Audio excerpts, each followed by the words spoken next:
YouTube? I'm Kirsty, and if you missed NXT on Wednesday, I got you. And I'm caught up. TakeOver is in like some hours, like less than 24 hours. It'll be over in less than 24 hours. And I'm caught up. Okay. First, there was the contract signing between Street Profits and Bobby Fish and Kyle O'Reilly from Undisputed Era. Undisputed Era says for the first time the Street Profits autographs are in demand and that they, the Undisputed Era, are funnier than the Street Profits. The Street Profits say that Undisputed Era is in every takeover, every TV episode, but the Street Profits aren't doing anything but winning. The contract is signed without incident, which I'm not used to seeing. Then we had just a ton of promos. And let me tell you, at first, the first like 2 or 3, I was like, okay, we know the story. Like, can we get to a fight? Like, where's Bianca Belair? Like, she's not going to be there tomorrow, but I'm still going to support her, like, sport her shirt. So, where's she at? Can we get something going on? But there's a promo for Velveteen Dream, Roderick Strong, and Pete Dunne for the North American Championship. There's a promo for Slipknot, like the band. A promo for Mia Yim versus Shayna Baszler, showing how she took out Jessamine Duke and Marina Shiffer. Then, a fight. There's Joaquin Wilde versus Shane Thorne. If the name Joaquin Wilde sounds a little bit familiar, he was in the NXT Breakout Tournament. I believe he lost in the second round, and I'm almost positive this is the guy that says he almost died, but then like didn't say how. I'm so nosy. I'm terrible. Wilde rolls Thorne up immediately, but there's a kick out.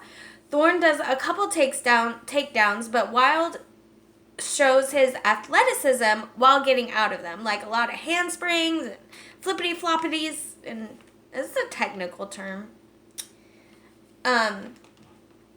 Until Thorne's brainbuster.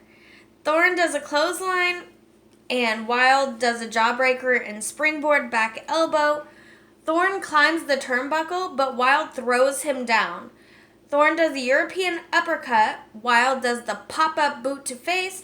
Thorne rolls ringside, and Wilde does the wormhole, which I guess I remember when he did this, because I was telling you guys, like, but he jumped through the corner, like both of the ropes on the corner. Like one set of ropes. It's called going through the wormhole, I think. At least that's what they said, so I'm going with that. I don't know any better. And then he did a flying flip. Wilde gets pulled out.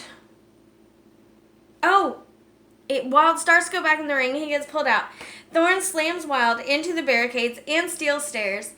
They go back in. The flying knee leads to the cover, and Shane Thorne wins. Then there's a promo for Io Shirai versus Candice LeRae. I'm actually super looking forward to this fight. I think it's going to be really awesome. Then the match they were pumping us up for all evening, in between all the many, many promos, was Matt Riddle versus Killian Dane. And remember, last time they fought, Killian Dane just kind of snuck up on him and then slammed him through the floor. So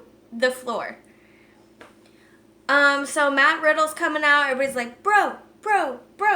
Killian Dane immediately attacks Matt ringside far before the bell, does a cannonball while Riddle is against the steel steps, and then walks away. It's the match.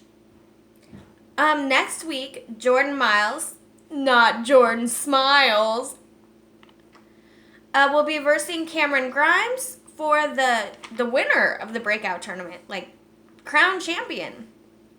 Go Jordan. Then, oh my gosh, you guys.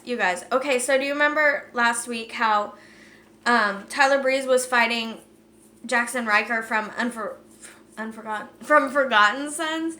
And at Breeze won, and then at the end, they all ganged up on him. And then who should come down the ramp? Fandango! Where you been all my life, buddy? So he runs back in. They hug it out. It's brilliant. They had an interview. Apparently it was on WWE.com. Where Tyler Breeze said, "Where were you?" And Fandango says, "We were in too deep. We were so busy fashion policing everyone else, we didn't police ourselves. And our fashion sense was whack." And Tyler Breeze says, "Whack?" And Fandango's like, "Yeah, whack. It's what the kids are saying. It means bad." And Tyler says, "Bad?" And Fandango says, "We need a makeover."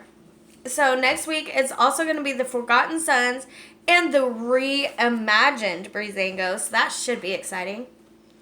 Then for like the last 7 or 8 minutes, they did a huge promo for Johnny Gargano and Adam Cole. Not gonna lie, rolled my eyes when I saw that's what they were doing for the ending. Again, 2 out of 3 falls. Johnny's stipulation is it's a street fight, but Cole's stipulation is an old-fashioned wrestling match. If it goes to a 3rd fall, Mr. Regal makes the stipulation. Like I said, I kind of rolled my eyes. Like, this is how we're ending the NXT before a pay-per-view. You guys have got me so hyped for this fight. Like, I wasn't already. Like, the last 2 times they fought each other weren't the most amazing fights ever. I am so pumped for this. Like, there was so much behind the scenes of, like, Gargano helping, like, training people in the ring. He was talking to Seth Rollins. He's talking to Finn Balor. And then Adam Cole just saying how Adam Cole's great. I don't know. But I'm stoked for it now. I can't believe I rolled my eyes. I roll them back in my head. So I'm super, super excited for tomorrow night. And I get off work at 5:30, so I don't know how much I'm going to miss. Hopefully not a lot. Hopefully just some pre-show, but not any fights. We'll see. Anyway, thank you so much for watching, you guys. We did it. We got caught up. My week is done until tomorrow night, and I'm so pumped for it. If I don't annoy you too much, feel free to subscribe. Thank you to all my subscribers. Y'all are the absolute bee's knees. And if you're looking for the podcast, The Amazing Oz Bankston, I do one called Beyond Serious, the podcast. And you can also follow me on Twitter at always_KIRSTIE. I live tweet things. Sometimes I'm funny. And I will see you guys tomorrow evening. If all goes... I'm going to stop saying that because something always happens. And then like 3 days later, I'm like, you guys, a typhoon. No, like, I'm hoping to see you guys tomorrow. And as Joel McHale used to say, I watch it so you don't have to.